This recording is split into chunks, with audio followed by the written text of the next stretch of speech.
6 കോടി രൂപയുടെ റോഡ് 6ാം നാൾ തകർന്ന സംഭവത്തിൽ നടപടിയെടുത്ത് പൊതുമരാമത്ത് വകുപ്പ്. നിർമ്മാണ മേൽനോട്ട ചുമതലയുണ്ടായിരുന്ന ഉദ്യോഗസ്ഥർക്കെതിരെയും കരാറുകാരനെതിരെയുമാണ് മന്ത്രി പി.എ. മുഹമ്മദ് റിയാസിന്റെ നിർദ്ദേശപ്രകാരം അച്ചടക്ക നടപടിയെടുത്തത്. കോഴിക്കോട് കൂളിമാട് എരഞ്ഞിമാവ് റോഡ് തകർന്ന സംഭവം റിപ്പോർട്ടർ ടിവിയാണ് പുറത്തു കൊണ്ടുവന്നത്. Reporter big impact.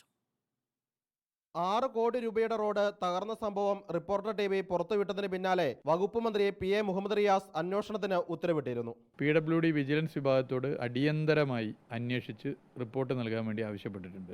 അതിൽ നിലപാട് സ്വീകരിക്കും. ആരെങ്കിലും ഉപ്പ് തിന്നിട്ടുണ്ടെങ്കിൽ വെള്ളം കുടിക്കും എന്നുള്ള കാര്യത്തിൽ ഉറപ്പാണ്. ശാസ്ത്രീയ പരിശോധനകൾക്ക് ശേഷമാണ് ഉപ്പ് തിന്നവർക്കെതിരെ മന്ത്രി നടപടിയെടുത്തത്. നിർമ്മാണ മേൽനോട്ട ചുമതലയുണ്ടായിരുന്ന assistant engineer Prasad, overseer Praveen എന്നിവരെ കോഴിക്കോട് ജില്ലയ്ക്ക് പുറത്തേക്ക് സ്ഥലം മാറ്റും. കരാറുകാരൻ കെ അനിൽകുമാറിന്റെ ലൈസൻസ് 6 മാസത്തേക്ക് സസ്പെൻഡ് ചെയ്തു. പഴയ റോഡിന്റെ ഉപരിതലം വൃത്തിയാക്കാതെ പുതിയ ടാറിംഗ് നടത്തിയതാണ് റോഡ് തകരാൻ കാരണമെന്നാണ് പൊതുമരാമത്ത് വകുപ്പ് വിജിലൻസ് വിഭാഗത്തിന്റെ കണ്ടെത്തൽ. അതിന്റെ അടിസ്ഥാനത്തിലാണ് ഇപ്പോൾ അച്ചടക്ക നടപടി സ്വീകരിച്ചിരിക്കുന്നത്. 2 വർഷത്തെ പരിപാലന കാലാവധി ഉള്ളതിനാൽ തകർന്ന റോഡ് പുനർനിർമ്മിക്കാൻ കരാറുകാരനോട് തന്നെ നിർദ്ദേശിച്ചു. Reporter Sinoj Thomas, in reporter, Kozhikode.